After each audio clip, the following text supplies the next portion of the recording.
the thing is that sometimes we can think that I can think that if I push myself beyond the constraints of my anti-libidinal ego, though you might not use that word, like you just be like, some people could call it negative thoughts or your inner advice system. It just depends how you relate to it.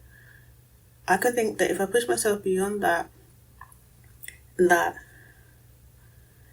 only may I not gain anything, but a negative consequence could happen as a result. And because I'm not really particularly that bothered, then what's the point in risking a negative when I can't really foresee a positive gain? But I think that if it is just about fearing a negative outcome, then I think more reasoning needs to be applied, really, to be like, to evaluate the situation carefully. Like, what it really is a real potential for a negative outcome. So I suppose cost-benefit ratios, can help to put things into perspective. Now, this, for me, I found that this doesn't mean that the libidinal ego goes away or it's not going to be there, because there's like many times when it's just really hard to do anything, literally just to stand up out of a chair, and just walk across a room, or to do anything that isn't strictly necessary. It is not going to be done. But I think that by realizing what's happening, and also by like evaluating the situation more consciously, I found that I can create reasons for doing things and to do more things that add value to my life.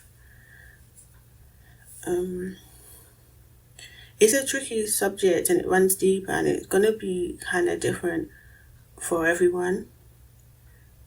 I think that sometimes I kind of have to kind of trick myself a little bit to get myself moving.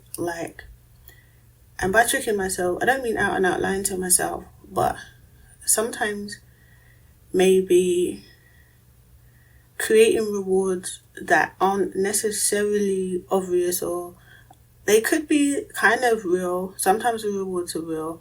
Sometimes they're a little bit hyperinflated, not too much over the top, because I don't really want to deceive myself.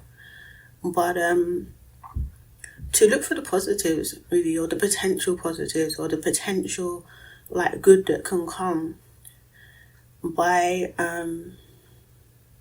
taking action. So it's like feeling the sort of anhedonia or the despondency and just doing it anyway, And I suppose that's kind of part of the intellectualization process, and trying to create hypothetical reasons why this could be good.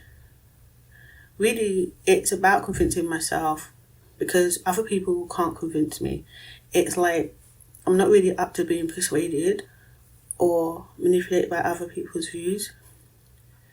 But if I saw the action as being important, there is a really high percentage chance I'm going to engage in that action.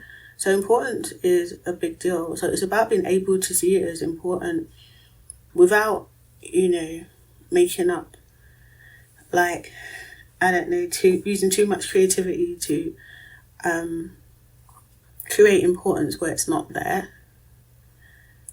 So, so the struggles with the anti-libidinal ego, it is a fundamental part of our defense.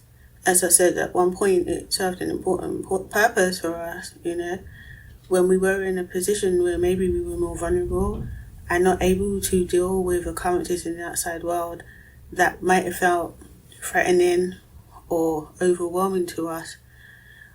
And